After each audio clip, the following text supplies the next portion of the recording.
Welcome back to Pastor Emilie's Story Hour. We're reading Emilie of New Moon by L.M. Montgomery. Chapter 29. Sacrilege. There had been several clashes between Aunt Elizabeth and Emilie that winter and spring. Generally, Aunt Elizabeth came out victorious. There was that in her which would not be denied the satisfaction of having her own way, even in trifling matters.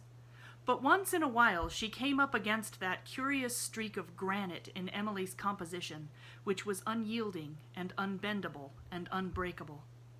Mary Murray of 100 years agone had been, so family chronicle ran, a gentle and submissive creature generally, but she had that same streak in her, as her "Here I Stay" abundantly testified. When Aunt Elizabeth tried conclusions with that element in Emilie, she always got the worst of it. Yet she did not learn wisdom therefrom, but pursued her policy of repression all the more rigorously, for it occasionally came home to her, as Laura let down her tucks, that Emilie was on the verge of beginning to grow up, and that various breakers and reefs loomed ahead, ominously magnified in the mist of unseen years. Emilie must not be allowed to get out of hand now, lest later on she make shipwreck as her mother had done, or as Elizabeth Murray firmly believed she had done. There were, in short, to be no more elopements from New Moon. One of the things they fell out about was the fact that Emilie, as Aunt Elizabeth discovered one day, was in the habit of using more of her egg money to buy paper than Aunt Elizabeth approved of. What did Emilie do with so much paper? They had a fuss over this, and eventually Aunt Elizabeth discovered that Emilie was writing stories.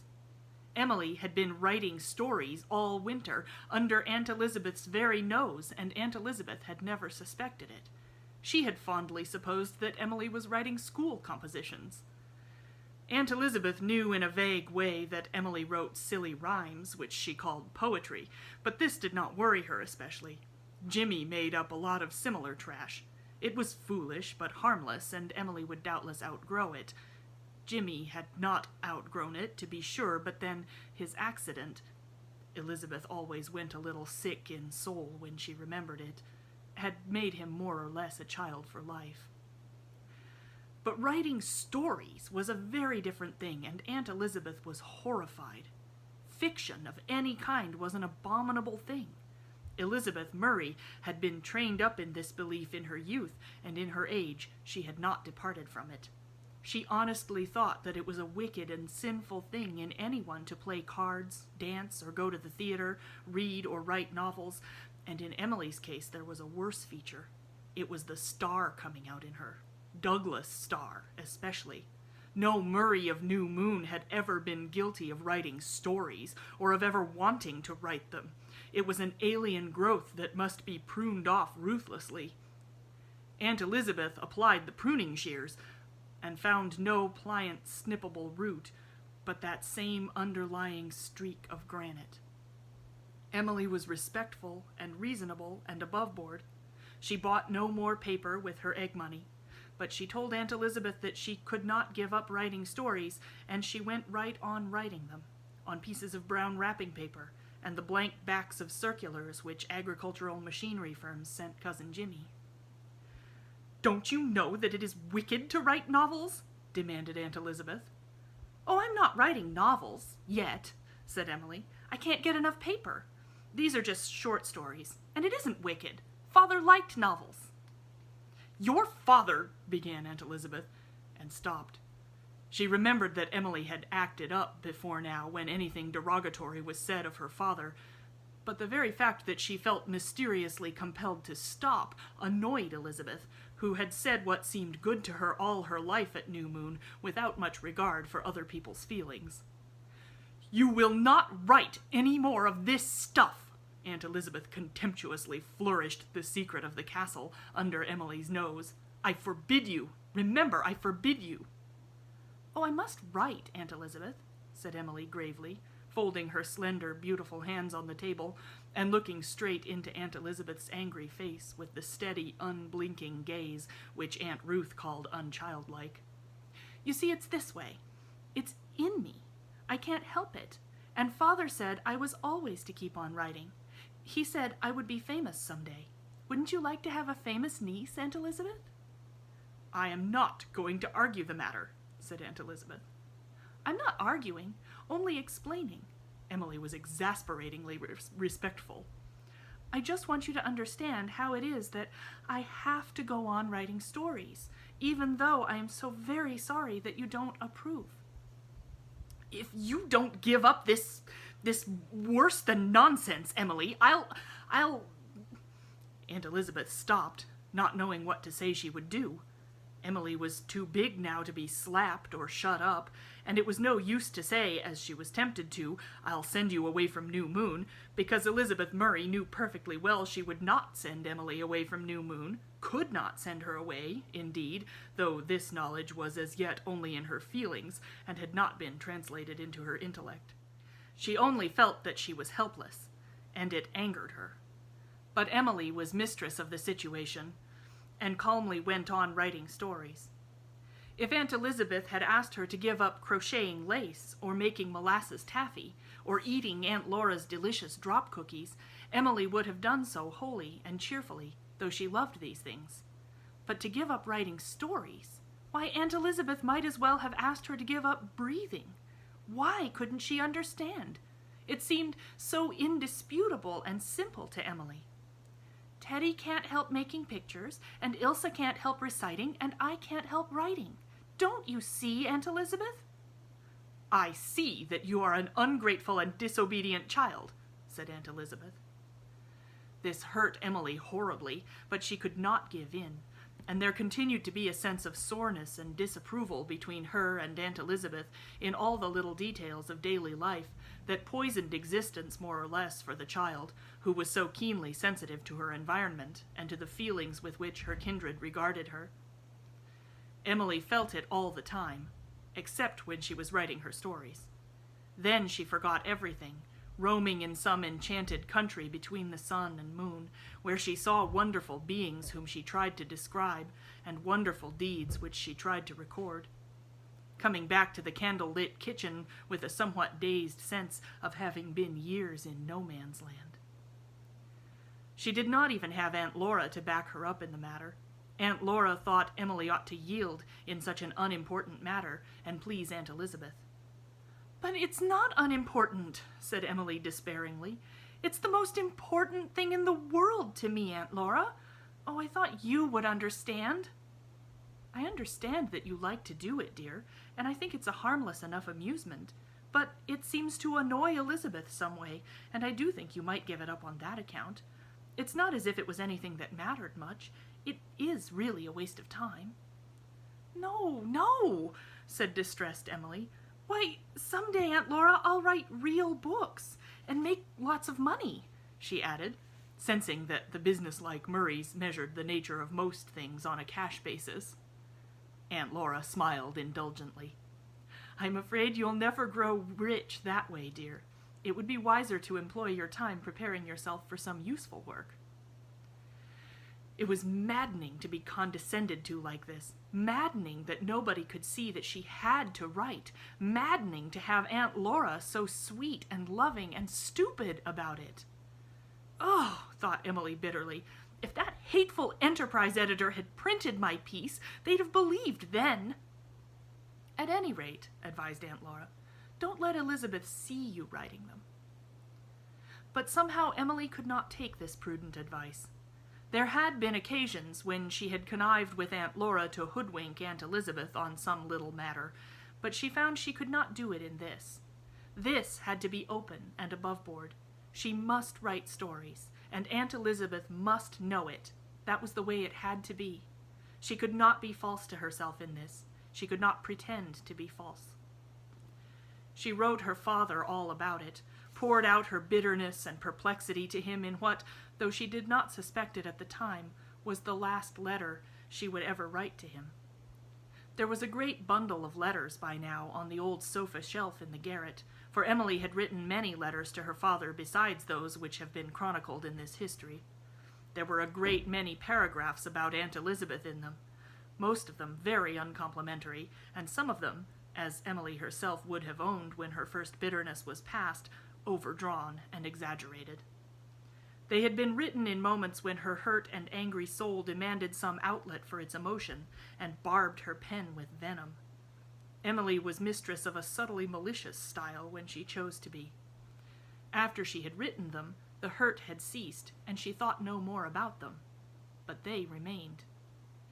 And one day, Aunt Elizabeth, house cleaning in the garret while Emilie played happily with Teddy at the tansy patch, found the bundle of letters on the sofa shelf, sat down, and read them all. Elizabeth Murray would never have read any writing belonging to a grown-up person, but it never occurred to her that there was anything dishonorable in reading the letters wherein Emilie, lonely and sometimes misunderstood, had poured out her heart to the father she had loved and been loved by so passionately and understandingly. Aunt Elizabeth thought she had a right to know everything that this pensioner on her bounty did, said, or thought. She read the letters, and she found out what Emilie thought of her, Elizabeth Murray, autocrat unchallenged, to whom no one had ever dared to say anything uncomplimentary. Such an experience is no pleasanter at 60 than at 16. As Elizabeth Murray folded up the last letter, her hands trembled with anger, and something underneath it that was not anger. "Emilie, your Aunt Elizabeth wants to see you in the parlor," said Aunt Laura, when Emilie returned from the tansy patch, driven home by the thin gray rain that had begun to drift over the greening fields. Her tone, her sorrowful look, warned Emilie that mischief was in the wind. Emilie had no idea what mischief. She could not recall anything she had done recently that should bring her up before the tribunal Aunt Elizabeth occasionally held in the parlor. It must be serious when it was in the parlor. For reasons best known to herself, Aunt Elizabeth held super-serious interviews like this in the parlor. Possibly it was because she felt obscurely that the photographs of the Murrays on the walls gave her a backing she needed when dealing with this hop out of kin. For the same reason, Emilie detested a trial in the parlor. She always felt on such occasions like a very small mouse surrounded by a circle of grim cats. Emilie skipped across the big hall, pausing in spite of her alarm to glance at the charming red world through the crimson glass, then pushed open the parlor door. The room was dim, for only one of the slat blinds was partially raised. Aunt Elizabeth was sitting bolt upright in Grandfather Murray's black horsehair chair. Emilie looked at her stern, angry face first, and then at her lap. Emilie understood. The first thing she did was to retrieve her precious letters. With the quickness of light, she sprang to Aunt Elizabeth, snatched up the bundle, and retreated to the door. There she faced Aunt Elizabeth, her face blazing with indignation and outrage. Sacrilege had been committed. The most sacred shrine of her soul had been profaned. "How dare you?" she said. "How dare you touch my private papers, Aunt Elizabeth?" Aunt Elizabeth had not expected this. She had looked for confusion, dismay, shame, fear, for anything but this righteous indignation, as if she, forsooth, were the guilty one. She rose. "Give me those letters, Emilie."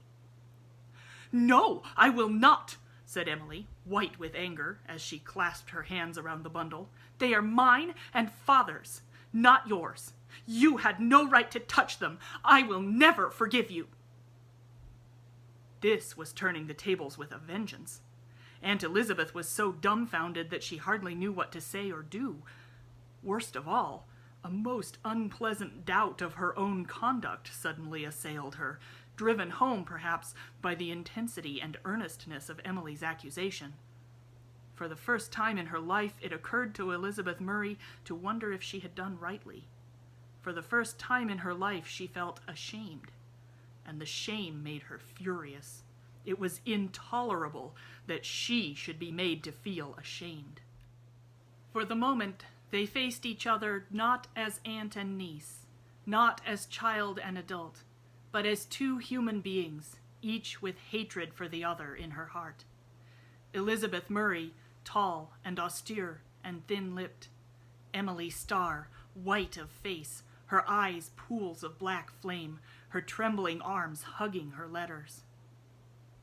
"So this is your gratitude," said Aunt Elizabeth. "You were a penniless orphan. I took you to my home. I have given you shelter and food and education and kindness, and this is my thanks." As yet, Emilie's tempest of anger and resentment prevented her from feeling the sting of this. "You did not want me," she said. "You made me draw lots, and you took me because the lot fell to you. You knew that some of you had to take me because you were the proud Murrays and couldn't let a relation go to an orphan asylum. Aunt Laura loves me now, but you don't. So why should I love you?" "Ungrateful, thankless child." "I'm not thankless. I've tried to be good. I've tried to obey you and please you. I do all the chores I can to help pay for my keep, and you had no business to read my letters to Father." "They are disgraceful letters and must be destroyed," said Aunt Elizabeth. "No!" Emilie clasped them tighter. "I'd sooner burn myself. You shall not have them, Aunt Elizabeth." She felt her brows drawing together. She felt the Murray look on her face.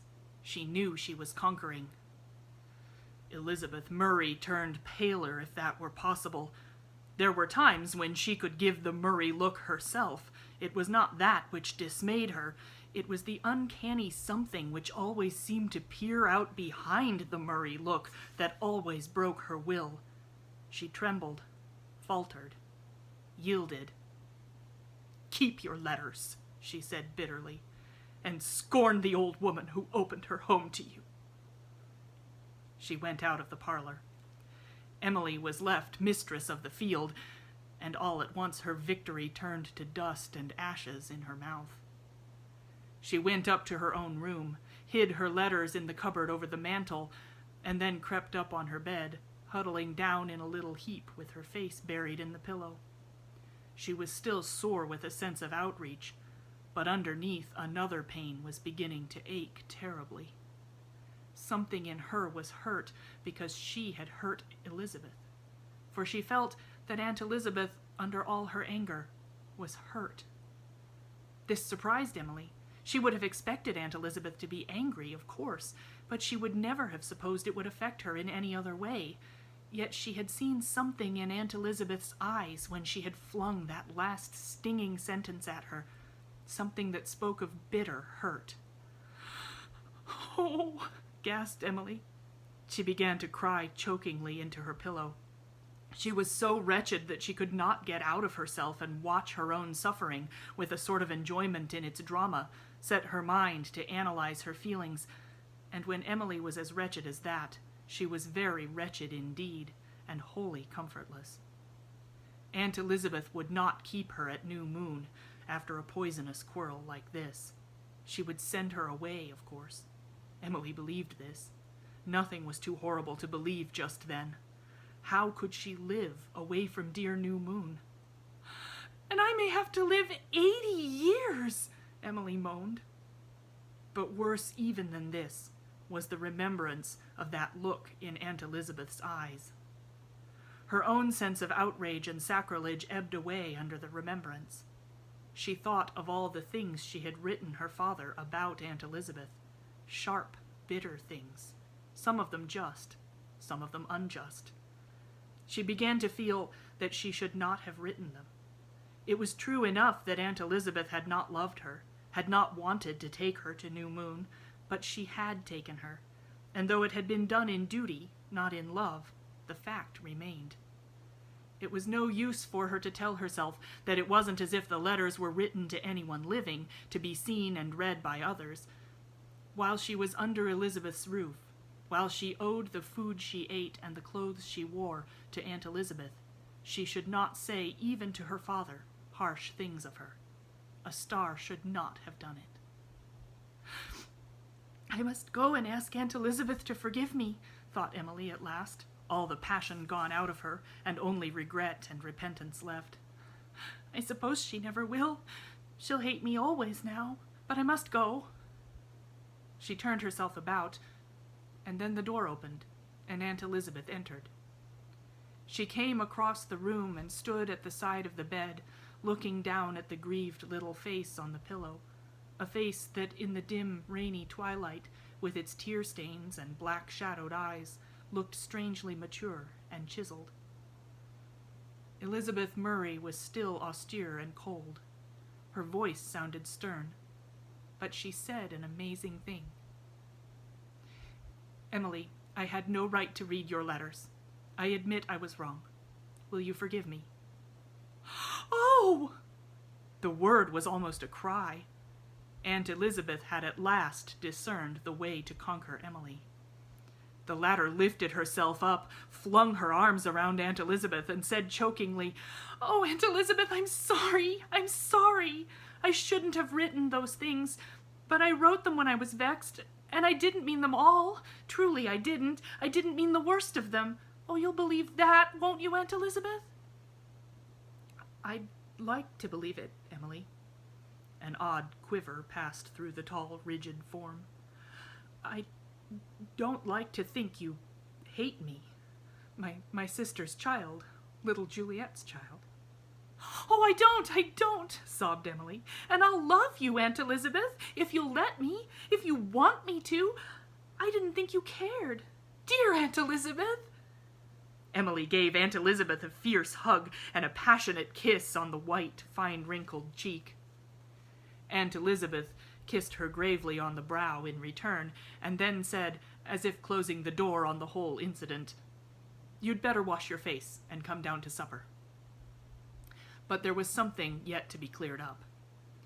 "Aunt Elizabeth," whispered Emilie, "I can't burn those letters, you know. They belong to Father. But I'll tell you what I'll do. I'll go over them all, and I'll put a star by anything I said about you, and then I'll add an explanatory footnote saying I was mistaken." Emilie spent her spare time for several days putting in her explanatory footnotes, and then her conscience had rest. But when she tried again to write a letter to her father, she found that it no longer meant anything to her. The sense of reality, nearness, of close communion had gone. Perhaps she had been outgrowing it gradually as childhood began to merge into girlhood. Perhaps the bitter scene with Aunt Elizabeth had only shaken into dust something out of which the spirit had already departed. But whatever the explanation, it was not possible to write any such letters anymore. She missed them terribly, but she could not go back to them. A certain door of life was shut behind her and could not be reopened. Come back tomorrow for Chapter 30.